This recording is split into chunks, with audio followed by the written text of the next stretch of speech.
The president of Take-Two Interactive, which once again, Take-Two Interactive is the parent company of Rockstar Games, had some very interesting things to say about DLC that they're going to be doing in their future titles, including Grand Theft Auto. So the president of Take-Two Interactive is Karl Slatoff, and he was actually at a panel at the Cowen and Company 46th Annual Technology, Media, and Telecom Conference. And while he was there, he had some interesting things to share about Take-Two Interactive's thoughts on traditional DLC. So if those of you guys don't know what traditional DLC is, it's typically paid downloads that are, for the most part, offline.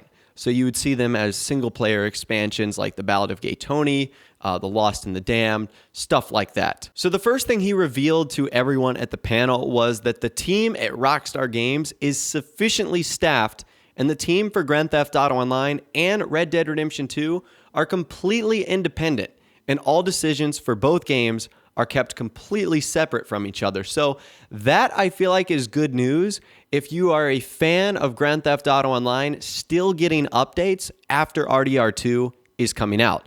It clearly looks as if, due to the success of online, Rockstar has dedicated a permanent team for online expansion, updates, fixes, bugs, stuff like that.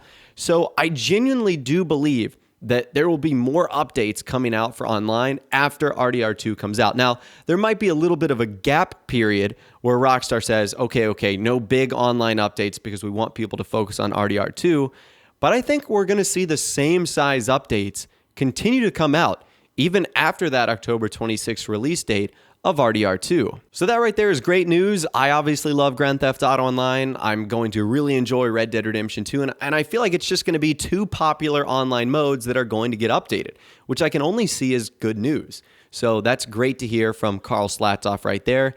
He also revealed that traditional DLC, something Grand Theft Auto 5 doesn't have, is something they still find interesting, but then said its implementation depends specifically on a game-by-game basis. Slatoff also said during the conference that Take-Two does not allow its studios, like Rockstar Games, to cut features from its games in order to make it in time for the release. Take-Two Interactive would rather the games get delayed so that the game is better than anticipated and feature complete. They want games to be more groundbreaking than the last one. So that's pretty interesting. I think more importantly, the first thing they said, they stated that traditional DLC is something that might not happen again, or it might happen in every single game going forward, but it's just a game-by-game basis. And I think in the case of GTA 5, that there was supposed to be single-player expansion, but Grand Theft Auto Online took over, and Rockstar sort of have just been rolling with that ever since. Because we saw traditional DLC in Grand Theft Auto 4. We saw it in Red Dead Redemption. And I'm pretty sure we were going to see it in GTA 5 until the success of online took over, and obviously Rockstar started focusing on that. So maybe in the next Grand Theft Auto game, GTA 6, Vice City 2, San Andreas 2, whatever it's going to be called, Rockstar will have a traditional single-player DLC, which is something I know a large portion of the community would obviously enjoy, having single-player updates, because Rockstar's games are so good, their storytelling is incredible, and having more expansion to those stories is obviously something a lot of people would probably like. And who knows what this means for Red Dead Redemption 2? I can only imagine, due to the success of online, they're probably going to push that direction, and there might not be single-player DLC for that, but who knows? I think it's a little bit too hard to tell what's going to be happening for that. And then as far as the last thing he said, like Take-Two Interactive won't allow Rockstar to cut features from its games in order to make it in time for the release date, I think that number one, that's obvious and very apparent. We've seen like the last 6 Rockstar games get delayed. GTA 4, Red Dead Redemption, GTA 5, Red Dead Redemption 2, all of them have been delayed past their original release date.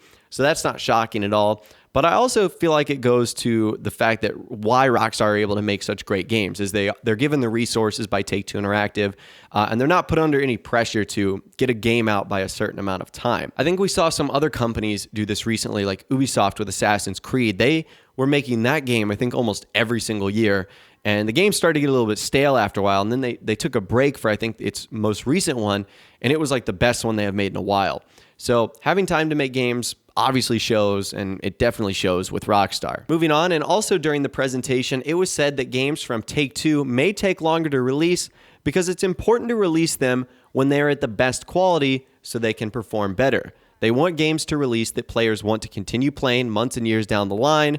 This is so they can have more recurrent consumer spending opportunities like microtransactions and DLC updates. So I think this right here is really just the success of online. They obviously want to make a game that people will be playing for months and years out, because that's how they're going to consistently get those microtransactions.